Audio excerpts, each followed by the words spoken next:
BC Samaj తరఫున నమస్సుమాంజలి తెలియజేస్తూ ఈనాడు ఇది బీసీ సమాజ్ మెయిన్ డిమాండ్ ఏంటంటే కాంగ్రెస్ పార్టీ అధికారంలోకి వచ్చిన తర్వాత కులగణన చేసిన తర్వాతనే లోకల్ బాడీ ఎలక్షన్స్కి వెళ్తామని అప్పుడు కామారెడ్డి డిక్లరేషన్ సభలో కర్ణాటక ముఖ్యమంత్రి గౌరవనీయులు సిద్దిరామయ్య గారి ద్వారా చెప్పేయడం జరిగింది. అదేవిధంగా సామాజిక న్యాయం మా ప్రథమ కర్తవ్యమన్న కాంగ్రెస్ పార్టీ తెలంగాణలో కులగణన జరిగిన తర్వాతనే స్థానిక సంస్థల ఎన్నికలకు పోవాలని బీసీ సమాజ్ డిమాండ్ చేస్తుంది. త్వరలో బీసీ కమిషన్ ద్వారా కులగణన చేసి కాంగ్రెస్ పార్టీ స్థానిక సంస్థలకు పోవాలని, సామాజిక న్యాయం చేయాలని బీసీ సమాజ్ కోరుకుంటుంది. అలా కాకుండా వాళ్ళ దృష్టిలో పార్టీ మారిన జితేందర్ రెడ్డికి అవకాశం ఇచ్చి, చెన్నారెడ్డికి పదవులు ఇచ్చి ఇదే మా సామాజిక న్యాయం అంటే మాత్రం బీసీలు కన్నెర్ర చేయక తప్పదు. దయచేసి ఇప్పటికైనా రాహుల్ గాంధీ గారు ఏదైతే మాట్లాడినారో కాంగ్రెస్ హైకమాండ్ సామాజిక న్యాయం అనే ఏ విధమైనటువంటి నినాదాన్ని తీసుకొచ్చిందో దాన్ని రాష్ట్ర పార్టీ అమలు చేస్తుందని మేము కోరుకుంటున్నాం.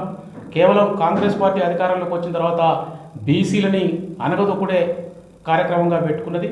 అది బీసీ సమాజ్ చాలా వరకు అబ్జర్వ్ చేస్తుంది. అధికారంలోకి వచ్చిన తర్వాత కాంగ్రెస్ పార్టీ సామాజిక న్యాయానికి తూట్లు పొడుస్తూ బీసీలను అనగదొక్కుడే పనిగా పెట్టుకున్నది. కాబట్టి బీసీ సమాజ్ ముఖ్యంగా వచ్చే స్థానిక సంస్థల ఎన్నికల్లో ఎట్టి పరిస్థితుల్లో కులగణన జరిగిన తర్వాతనే స్థానిక సంస్థల ఎన్నికలు పోవాలి. గతంలో టీఆర్ఎస్ పార్టీ బీసీలకు అన్యాయం చేసింది. రాష్ట్రం ఏర్పడిన తర్వాత రిజర్వేషన్ని 22% తగ్గించి స్థానిక సంస్థలు ఎన్నికలకు పోవడం జరిగింది. అప్పుడు 33% ఉన్నటువంటి స్థానిక సంస్థల ఎన్నికల రిజర్వేషను దాన్ని 22% తీసుకొచ్చి 2 దఫాలు కూడా బీసీలకు అన్యాయానికి గురి చేసింది. ఇప్పుడు కాంగ్రెస్ పార్టీ కూడా అదే పంతాన్ని ఎంచుకున్నట్టు కనబడుతుంది. దయచేసి ఇప్పటికైనా కాంగ్రెస్ పార్టీ కన్ను తెరిచి బీసీల పక్షాన్ని ఉంటుందా, లేకుంటే అగ్రకులాలు రెడ్లకే వాళ్లకు ఎన్నికల్లో పోటీ చేయడానికి అవకాశం కల్పిస్తుందా తెలుసుకోవాలి. కాబట్టి బీసీ సమాజ్ కులగణన జరిగిన తర్వాతనే స్థానిక సంస్థలకు ఎన్నికలకు పోవాలనేది కాంగ్రెస్ పార్టీని హెచ్చరిస్తుంది. దయచేసి ఎట్టి పరిస్థితుల్లో కూడా ఊరుకునేది లేదు. కులగణన జరిగేంత వరకు కూడా అన్ని జిల్లాలో బీసీలను చైతన్యవంతులు చేసి రాష్ట్ర వ్యాప్తంగా ఉద్యమాన్ని చేపట్టడానికి బీసీ సమాజ్ సమాయత్తమైంది.